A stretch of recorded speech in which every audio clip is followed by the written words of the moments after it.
Hey guys, welcome back to my channel. Terima kasih buat kalian yang udah nyempetin waktu buat mampir ke channel aku kali ini. Dan seperti biasa, aku mau mengingatkan kepada kalian semua untuk jangan lupa klik subscribe dan juga klik loncengnya agar kalian tahu kalau misalnya aku update video terbaru. Karena apa guys? Karena di channel ini aku akan menceritakan berbagai cerita-cerita horor yang mungkin saja bisa membuat kalian bergidik ngeri. Ditambah kita juga akan membahas hal-hal yang menarik untuk kita ulik ke depannya guys. Oke guys? Dan di kesempatan kali ini aku akan menceritakan sebuah kisah seseorang yang bernama Anne Frank. Yang dimana Anne Frank ini adalah satu dari sejuta lebih anak Yahudi yang tewas selama masa Holocaust. Saat di persembunyiannya, si Anne ini menuliskan sebuah buku diari gitu, yang dimana buku diari ini berisikan mengenai rasa takutnya, harapannya, dan juga pengalamannya selama dia dan juga keluarganya bersembunyi dari kejaran Nazi Jerman.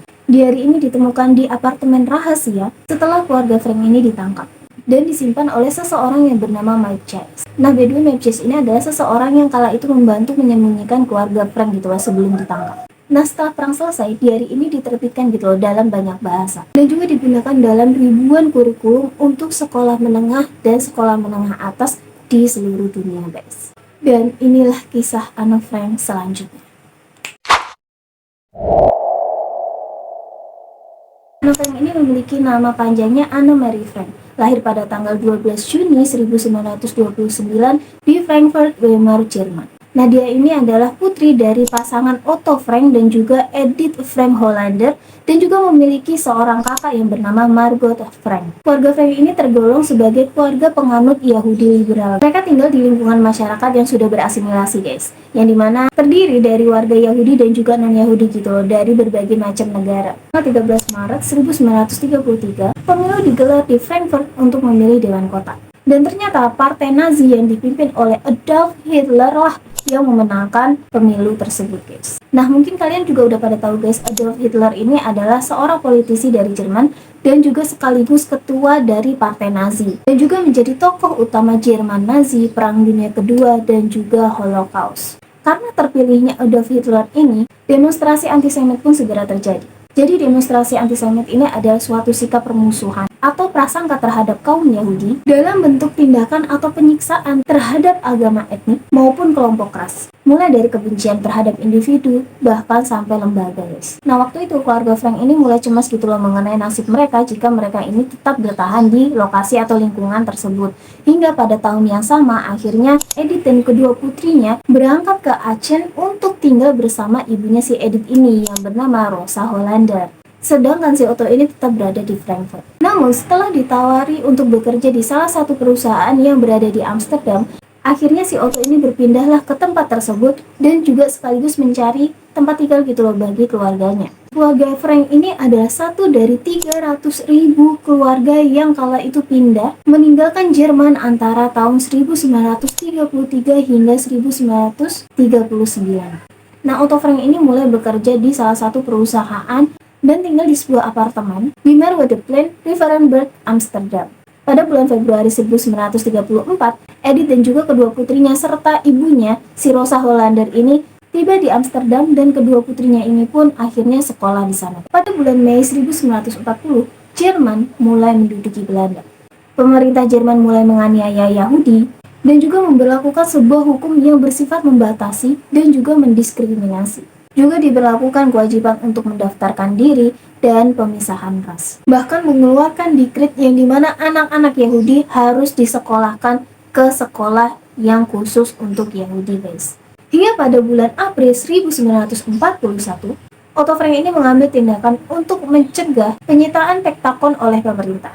Ia mengundurkan diri dari posisinya sebagai direktur dari perusahaannya dan juga memindahkan sahamnya kepada seseorang yang bernama Johannes Kalimann. Usaha Frank ini tetap dapat berjalan secara kecil-kecilan, namun penghasilannya ini hanya cukup untuk memenuhi kebutuhan sehari-hari keluarga mereka. Pada pagi hari, tepatnya pada tanggal 4 Agustus 1944, setelah adanya informasi dari informan yang tidak diketahui, akhirnya sekelompok polisi Jerman yang tidak berseragam menyerbu tempat di mana keluarga Frank dan juga beberapa keluarga lainnya bersembunyi, guys. Yang menyebabkan keluarga Frank dan juga keluarga-keluarga lainnya yang tengah bersembunyi kala itu di apartemen persembunyian mereka pun ditangkap dan juga ditahan selama 1 hari 1 malam di atas. Pada tanggal 5 Agustus, mereka ini dipindahkan ke Huis van Beverly, yaitu sebuah penjara yang penuh sesak di Waringskens. Dan 2 hari setelahnya, mereka ini diangkut ke Camp Transit Waterberg, yaitu tempat tewasnya kurang lebih 100.000 Yahudi Jerman pada masa itu, guys. Pada tanggal 3 September 1944, kelompok tersebut dideportase dari Waterberg ke kamp konsentrasi Auschwitz dan menempuh perjalanan selama kurang lebih 3 hari dengan menggunakan kereta. Setelah tiba di Auschwitz, pasukan ini memisahkan laki-laki dan juga perempuan, dan Otto waktu itu direnggut paksa dari keluarganya. Tahanan yang dianggap masih layak untuk dipekerjakan akhirnya memasuki camp atau dibawa masuk ke camp, sedangkan tahanan yang dianggap tidak layak untuk dijadikan tenaga kerja langsung dibunuh waktu itu juga.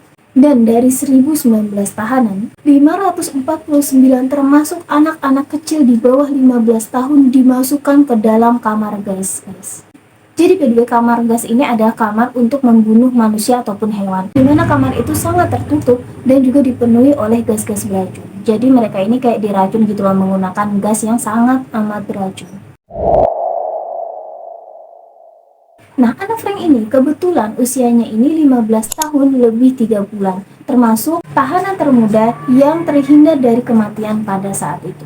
Bersama dengan para wanita yang terhindar dari kematian, Anne ini dipaksa untuk bertelanjang, untuk didisinfeksi, digunduli kepalanya, dan juga ditato dengan nomor di bagian lengannya, guys. Pada siang hari, para wanita ini dijadikan budak, dan Anne ini dipaksa untuk menggali tanah dan juga mengangkut batu bara. Sedangkan pada malam harinya, mereka ini tidur di sebuah barak yang tempatnya ini sangat berdesak-desakan. Beberapa saksi mengatakan bahwa Anne ini pernah terlihat menangis ketika ada anak-anak yang dimasukkan ke dalam ruangan kamar gas itu. Beberapa saksi mengatakan bahwa Anne ini menunjukkan kekuatannya dan juga keberaniannya. Wabah penyakit kemudian merajalela di camp, dan tidak lama setelah itu si Anne ini menderita penyakit kudis yang amat sangat parah di kulitnya, guys. Kemudian kakak beradik Frank ini, Anne Frank dan juga Margot Frank ini dipindahkanlah ke rumah sakit camp, yang dimana di situ dipenuhi dengan mencit dan juga tikus dan juga tanpa pencahayaan. Edith Frank ini, si ibunya dari Anne Frank dan juga Margot Frank ini, berhenti untuk makan dan memilih untuk memberikan jatah rotinya kepada kedua putrinya yang berada di rumah sakit. Ia menggali sebuah lubang di dekat rumah sakit untuk memberikan roti tersebut kepada kedua putrinya. Pada 28 Oktober, akhirnya seleksi dimulai. Para wanita dipindahkan ke Bergen-Belsen. Lebih dari 8.000 wanita dipindahkan ke sana dan termasuk Anna dan juga Margot ini. Sedangkan Edith Frank ditinggalkan di camp lama dan pada akhirnya mati di sana karena kelaparan. Pada awal tahun 1945, epidemi tipes pun melanda kawasan camp, yang dimana menewaskan kurang lebih 17.000 tahanan, guys. Penyakit lainnya termasuk demam tifoid pun merajalela. Nah, karena kondisi yang amat kacau ini, tidak diketahui Anne ini meninggal karena penyakit yang mana. Sedangkan ada saksi mata yang mengatakan bahwa kematian Margot ini karena dia terjatuh dari tempat tidur dalam kondisi yang lemah dan meninggal dunia karena syok. Sedangkan pada akhirnya Anne Frank ini meninggal setelah beberapa hari dari kepergian sang kakaknya Margot Frank.